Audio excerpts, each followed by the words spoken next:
15টা ঘর ওনাদের সবসময় এখানে কাদায় কষ্ট হয়। তো মাননীয় এমপি মহোদয় বিশেষ বরাদ্দ ইটস সলিং, এটা মাননীয় এমপি মহোদয় এখানে পাশ করেছেন। আপনারা ভোটের আগে বলেছিলেন যে আমাদের একটাই দাবি, একটা রাস্তা।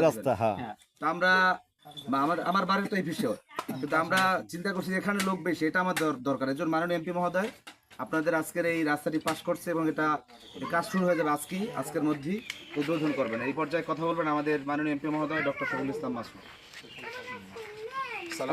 সবাই ভালো আছেন?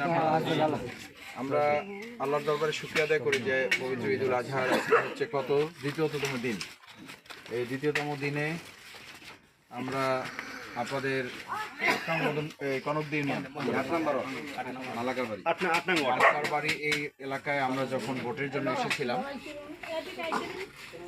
সেই সময় আপনারা আমাদের কাছে বলেছিলেন যে এখান থেকে 120 ফিট রাস্তা, এই রাস্তাটা যেন আমরা করে দিই। আমরা তখন বলেছিলাম যে রাস্তাটা তো এমনি তো মাটির রাস্তা আছে, এটা ইটের একটু সোলিং করে দেওয়া।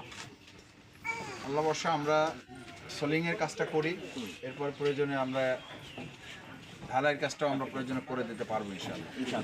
যে সেটা সুযোগ পাওয়া যায় সেটা আমরা চেষ্টা করব। এখানে প্রায় 15 থেকে 20টা পরিবার, এই রাস্তাটা লম্বা যতটুকু আছে 120 ফিট আর পাশে 7 ফিট।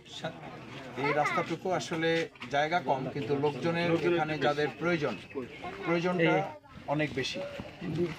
আমরা আশা করি যে আপনাদের এই প্রয়োজন পূরণকে সামনে রেখেই আমাদের উদ্যোগ আমরা নিয়েছি। আপনারা আস্থা রাখবেন আমাদের প্রতি যে আমরা এই কাজগুলো পর্যায়ক্রমে আমাদের এই মদনপুরা, সূর্যমণি, আমাদের এদিকে বগা সহ আমাদেরকে অনেকে বলতো যে জামাতকে ভোট দিয়েন না, জামাতকে ভোট দিলে হিন্দুরা কিছু পাবে না।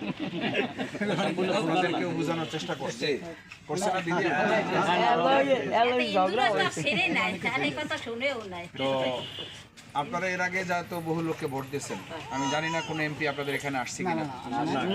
আয়সা থাকে ভালো, যদি আয়সা থাকে ভালো, না আসলে আমি আপনাদের কাছে আসছি রাস্তা দেওয়ার জন্য, আমি আসছি আপনাদের খোঁজখবর নেওয়ার জন্য। আসছি। পাশাপাশি আমি আপনাদের কাছে অনুরোধ করতে চাই যে আপনারা আমাদের প্রতি 2026-এর 12ই ফেব্রুয়ারি যে আস্থা রেখেছেন, এই আস্থাটা যেন আমাদের প্রতি থাকবে না দিদি?